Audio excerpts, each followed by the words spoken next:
పశువుల నీటిని మరియు ఆయిల్స్ ని మిగతా పశువుల వ్యర్థాల నుండి తీసినటువంటి ఆయిల్ కలిపి మన హిందువులకు ప్రసాదాలను వితరణ చేయడం జరిగింది.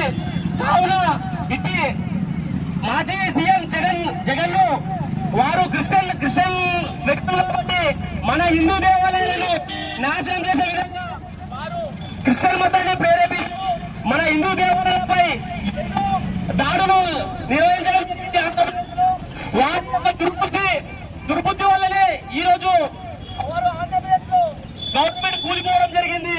11 అంటే ఓన్లీ 11 సీట్లు మాత్రమే మిగిలించినాయి. అది కూడా ఒక పంగనామం పెట్టినట్టే 11 మాత్రమే మిగిలినాయి. కావున హిందూ ధర్మాన్ని ఎవరైతే వ్యతిరేకిస్తారో, హిందూ ధర్మాన్ని ఎవరైతే అవహేళన చేస్తారో వారికి పుట్టగతులుండవని చెప్పి ఈ యొక్క సభాముఖంగా తెలియజేస్తున్నాను.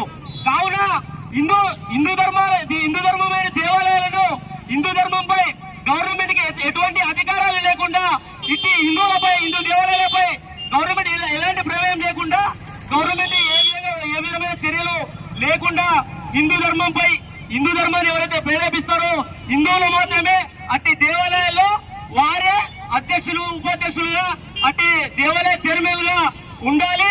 మరియు ఉద్యోగస్తులను కూడా హిందువులనే ఉంచాలి.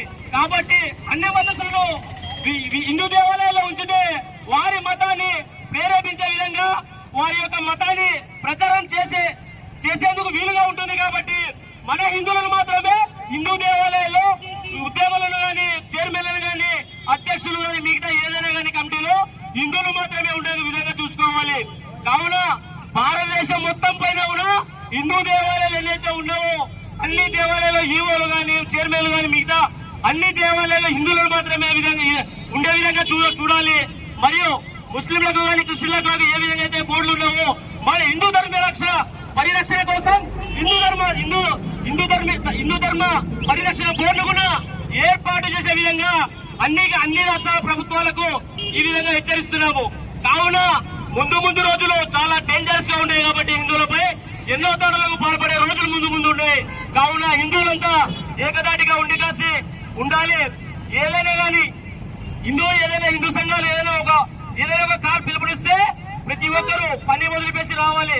ఉదాహరణకు తీసుకోండి, మొన్న ముంబై నగరంలో ఏదో ఒక చిన్న విషయం, ఒక మాట అని చెప్పి ఆ యొక్క నాయకుడిపై వందల వేల మంది, లక్షల మంది ముస్లింలు జమైకాసి ఆ యొక్క ర్యాలీని నిర్వహించి అందుకే కనువిప్పుగా చేసిర్రు. కాబట్టి హిందువులు ఇప్పటికైనా మేల్కోకపోతే మన జీవన విధానానికి కూడా ముప్పు ఉందని చెప్పి హెచ్చరిస్తున్నాను.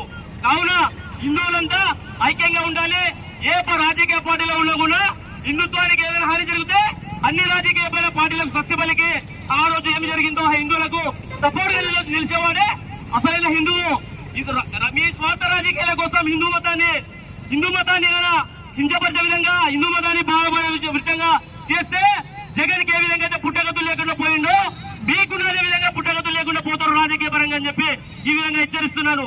జై శ్రీరామ్, జై హింద్. హిందూ